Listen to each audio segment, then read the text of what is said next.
একটা সময় ছিল যখন স্পেন মানেই ছিল রাফায়েল নাদালের দেশ, টেনিস কোর্টে ছিল তার রাজত্ব। কিন্তু সময় বদলেছে, এখন নতুন একটি নাম সবার মুখে মুখে, কার্লো আলকারাজ। এই ছেলেটির জন্ম 2003 সালের 5 মে স্পেনের ছোট্ট শহর পালমারে।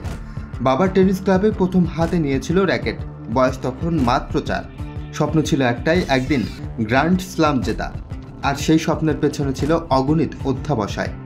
বান্ডেল থাকলে প্রতি সেনমানিতে টাকা বাঁচবে। বিকাশ সেনমানি বান্ডেল কিনে জিতুন প্রতি লেনদেনে। সাল 2022, মাত্র 19 বছর বয়সে ইতিহাস গড়ল আলকারাজ। ইউএস ওপেন জিতে হলো সর্বকনিষ্ঠ বিশ্ব নাম্বার 1। একটা নতুন অধ্যায় শুরু হলো টেনিস দুনিয়ায়। আর ঠিক আবার কার্লো আলকারাজ রোলো গারোয়ে অবিশ্বাস্য ফেরার গল্প লিখে জিতেছেন ফ্রেঞ্চ ওপেনের শিরোপা। এটি 22 বছর বয়সী এই স্প্যানিশ তারকার 5ম গ্র্যান্ড স্লাম জয়। এবার লাল দুর্গের দ্বিতীয় শিরোপার সুবাদে পেয়েছে $29 লাখ প্রাইজ মানি। এই নিয়েই ক্যারিয়ারে তার মোট আয় দাঁড়ালো বাংলাদেশি টাকায় 546 কোটি টাকা। অর্থ পুরস্কারের আয়ের দিক থেকে এখন তিনি বিশ্বের 7 নম্বর টেনিস খেলোয়াড়। Muin Tajdid, channel I.